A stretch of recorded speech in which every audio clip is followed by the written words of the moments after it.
बात करें multitasking staff की जो वैकेंसी आई है 2023 की, उसकी अप्लाई डेट साथियों शुरू हो रही है 14 जून से। मतलब कल से उसके फॉर्म शुरू हो चुके हैं और एक महीना ये फॉर्म चलेंगे, मतलब 14 जुलाई 2023 तक एक महीना मिलने वाला है आपको फॉर्म भरने के लिए। तो बिल्कुल देर मत करिए, फटाफट फॉर्म भर दीजिए। बात करिए अगर इसके फीस स्ट्रक्चर की, तो भाई जनरल ओबीसी और ईडब्ल्यूएस कैटेगरी के बच्चों के लिए यहाँ पर फी रखी गई है 100 रुपए, 100 रुपीज ओनली। बात करें अगर SC ST फीमेल के लिए या अदर के लिए, तो वहां पर कोई फी आपको नहीं पे करनी है, फ्री ऑफ कॉस्ट आपके लिए ये फॉर्म रहने वाला है। बात करें अगर एज की, तो 18 टू 27, 18 से 27 तक आप फॉर्म भर सकते हैं। कुछ पोस्ट में 25 से 27 तक भी फॉर्म भरने के लिए मिलेगा।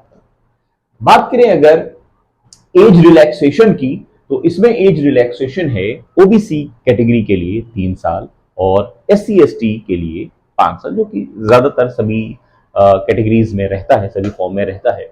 बात करिए अगर यहाँ पर क्वालिफिकेशन की, तो सबसे ज्यादा ध्यान देने वाली बात यहाँ पर साथियों यही है कि सिर्फ क्वालिफिकेशन 10th मांगी गई है। सेंट्रल लेवल की वैकेंसी हो और 10th पास क्वालिफिकेशन हो तो सोने पे सुहागा जैसा यहाँ पर हो जाता है।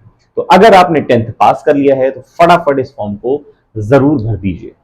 अगर ये क्वालिटी आप में है तो अब आप एग्जाम के लिए तैयारी कर लीजिए। एग्जाम की डेट हालांकि क्लियर नहीं है, नोटिफाई जैसे ही होगा मैं आपको बताऊंगा चैनल पर।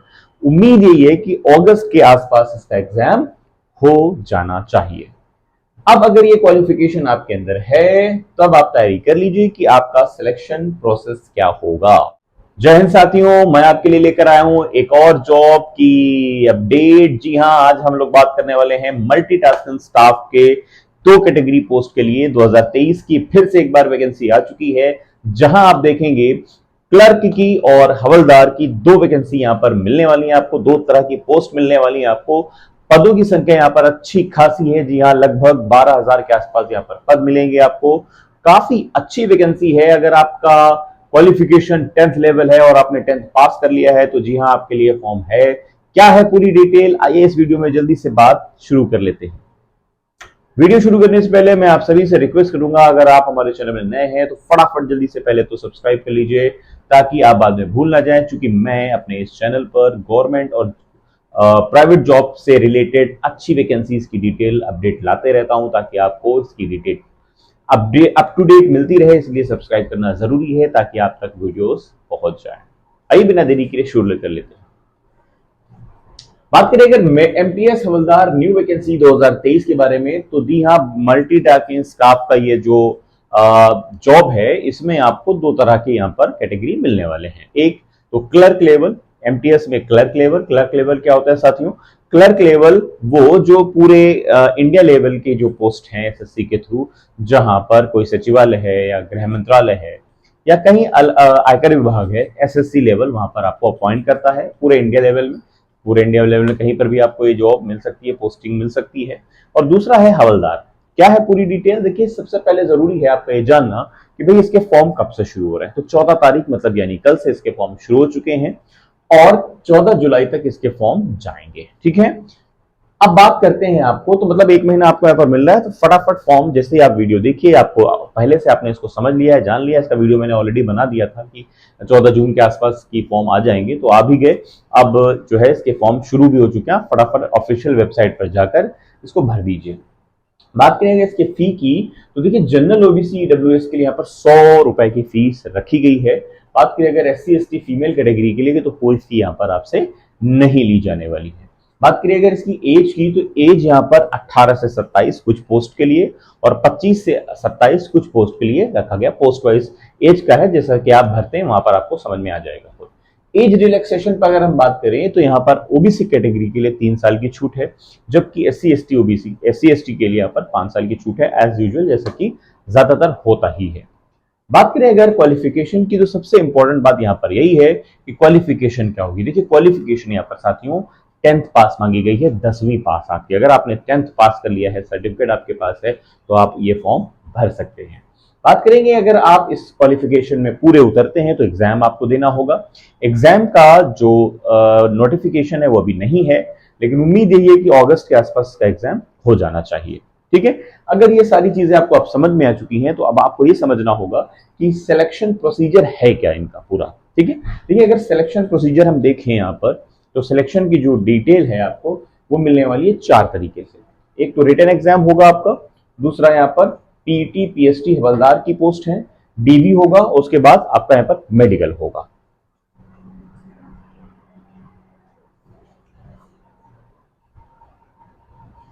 ठीक है, तो written exam PT PST DV और मेडिकल को कराने के बाद आपका यहां पर ज्वाइनिंग हो चुका होगा। लेकिन इसमें है क्या कि रिटन के लिए तो कॉमन चीजें हैं, सभी का होगा, लेकिन पीटी पीएसटी सिर्फ उन लोगों के लिए ही होगी जिनका हवलदार पोस्ट के लिए अप्लाई होगा। उसके बाद डीवी और मेडिकल सबके लिए होगा, मतलब खाली सेकंड नंबर का जो कॉलम है, पॉइंट है, वो उन लोगों के लिए होगा जिन्होंने हवलदार पोस्टिंग के लिए अप्लाई किया हुआ है। ठीक है, ये बात क्लियर हो चुकी है।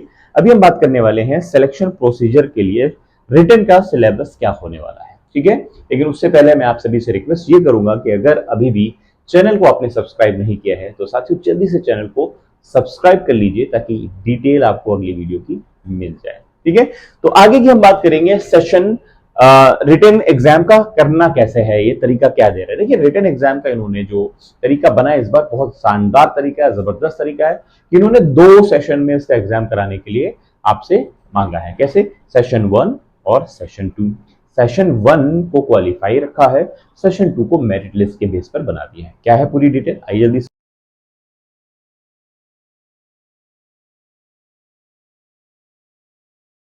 करना है, पास होना है और कुछ नहीं। ठीक है, अच्छा अब इसमें क्वेश्चन कितने होंगे भाई? क्वेश्चन होंगे, इनकी संख्या होगी 40 क्वेश्चन आपसे एग्जाम में पूछे जाने वाले हैं। क्लियर? मार्क्स कितने होंगे? 120।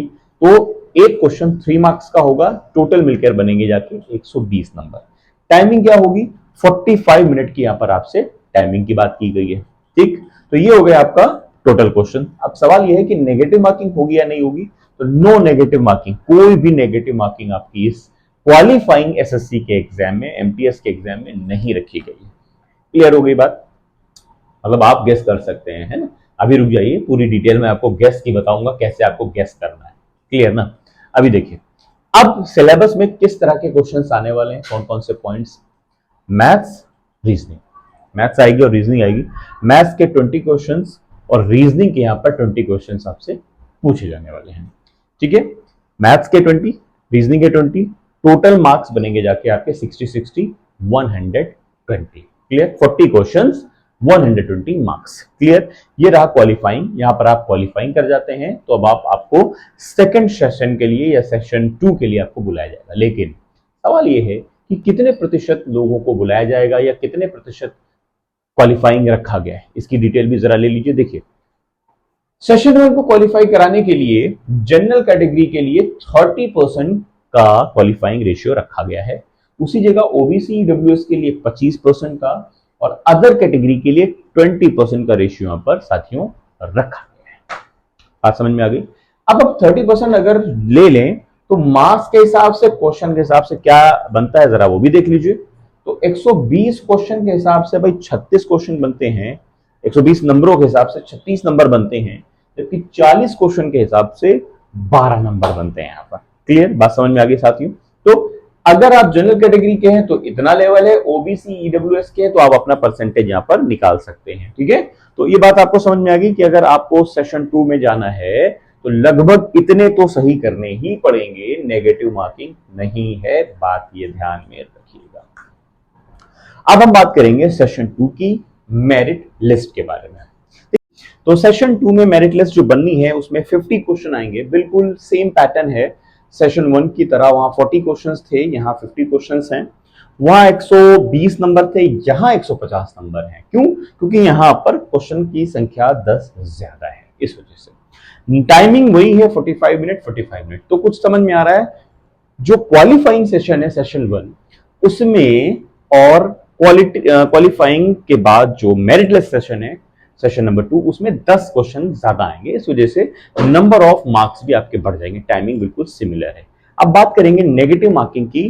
तो आपको देखना, आपने देखा कि भाई नेगेटिव मार्किंग आपका क्वालिफाइंग सेशन सेशन 1 में नहीं था, लेकिन सेशन 2 में आपका क्वालिफाइंग ना होकर मेरिट बन रही, इसलिए नेगेटिव मार्किंग दी है। 1:3 1 क्वेश्चन 3 मार्क्स आपके कट हो जाएंगे। अभी हम बात करेंगे तो सोच समझकर आपको करना होगा, लेकिन किस तरह आपको अप्रोच करना है मैं एक अगले वीडियो में आपको बताऊंगा। देखिए, अब यहां पर मैथ्स और रीजनिंग पूछी गई थी आपसे, तो यहां कौन कौन से क्वेश्चंस आपसे पूछे जा सकते हैं जरा देख लीजिए। यहां मैथ्स और रीजनिंग पूछी गई थी, इसलिए यहां आप जीके जीएस और इंग्लिश पूछी जाएगी। लेवल कम रहेगा, डोंट वरी अबाउट दैट कि ज्यादा हार्ड लेवल होगा। देखिए 10th पास मांगा है तो लेवल बहुत ज्यादा नहीं रहने वाला है। यहां पर जीके जीएस से 25 क्वेश्चंस, इंग्लिश से यहाँ पर आपके 25 क्वेश्चन होंगे, टोटल मिला के ये 50 क्वेश्चन ही हो गए 150 नंबरों के। अगर ये आप कर ले जाते हैं, अब यहाँ पर मेरिट लिस्ट बनेगी आपकी। अगर आपने क्लर्क लेवल का फॉर्म भरा है तो यहाँ पर आपके मार्क्स के बेस पर आपको सिलेक्ट करा जाएगा, उसके बाद आपके लिए डीवी का ऑप्शन होगा, मेडिकल का ऑप्शन होगा। लेकिन आपने अगर हवलदार का फॉर्म भरा हुआ है तब आपके लिए यहाँ से पीटी पीएसटी का भी ऑप्शन खुल जाता है। अब आपको यहाँ पर फिजिकल का टेस्ट देना पड़ेगा। फिजिकल टेस्ट क्या होगा जरा देख लेते हैं इस पर। देखिए, अगर आपने पीटी पीएसटी का टेस्ट देना है तो आपको 4 चीजों का सामना करना होगा। जैसे कि बोर्ड में आप देख पा रहे होंगे, वॉकिंग करनी होगी, हाइट का पेपर होगा आपका, चेस्ट का होगा और वेट का होगा। अब मेल फीमेल की कैटेगरीज अलग अलग मैंने बनाई है, जरा ध्यान दीजिए। वॉकिंग के लिए 1600 मीटर आपको वॉक करना होगा 15 मिनट के अंदर। उसी जगह फीमेल कैटेगरी से एक्सपेक्ट किया जाएगा कि 1 किलोमीटर की वॉक करेंगे वो 20 मिनट्स के अंदर। ठीक है, अभी हम बात करेंगे हाइट की। देखिए, हाइट मेल कैटेगरी से एक्सपेक्ट की जाएगी 167.5 सेंटीमीटर, 167.5 सेंटीमीटर, जबकि एसटी कैटेगरी के लिए 152.5 सेंटीमीटर की हाइट की एक्सपेक्टेशंस की गई हैं। अगर आप फीमेल कैटेगरी के स्टूडेंट हैं तो आपकी हाइट होनी चाहिए 152.5 152.5 सेंटीमीटर। अगर उसी जगह आपकी एसटी कैटेगरी की फीमेल हैं तो आपकी हाइट होनी चाहिए 149.5 सेंटीमीटर की। ठीक है, अब हम बात करेंगे चेस्ट की। तो मेल कैटेगरी के लिए जो चेस्ट मांगा गया है वो 81 सेंटीमीटर है, 81 सेंटीमीटर का, और 5 सेंटीमीटर का उसमें फुलाव होना चाहिए। तो टोटल बनेगा जाकर ये 81 से 86। क्लियर है ना, फुलाव समझते होंगे, ताकि आपको रनिंग में प्रॉब्लम ना हो, मेडिकल में दिक्कत ना हो, या कभी आगे चल के जरूरत पड़ जाए रनिंग में तो दिक्कत ना हो, इसलिए कि ये प्रोसीजर उनका रहता है। अगर हम फीमेल की बात करें तो ऐसा कोई भी प्रोसीजर यहाँ पर है नहीं। वेट की बात करें तो मेल कैटेगरी में वो जो लेवल रहता है वेट का वो क्रॉस कर जाता है, इसलिए जरूरत नहीं पड़ती। लेकिन फीमेल कैटेगरी में मिनिमम वेट 48 kg रखा गया है, इतना तो वेट आपका होना ही चाहिए। अगर आप एसटी कैटेगरी के स्टूडेंट हैं फीमेल कैटेगरी में तो 47 के आसपास वो वेट होना चाहिए आपका। So this is all about MTS. ये एमटीएस की फुल डिटेल मैंने आपके साथ शेयर की है। उम्मीद है आपको सब कुछ आपने नोट समझ कर लिया होगा। समझने के साथ साथ आपने आप फॉर्म भरने का इरादा भी बना लिया, क्योंकि बहुत अच्छी वैकेंसी है। 10th पास लेवल पर सेंट्रल लेवल में ऐसी वैकेंसी साथियों जल्दी मिलती नहीं है।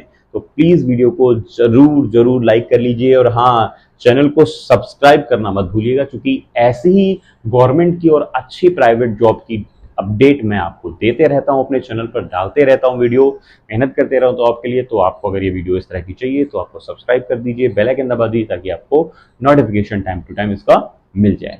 इसी तरह की वीडियो के लिए मिलते हैं एक नेक्स्ट वीडियो में, तब तक के लिए जय हिंद।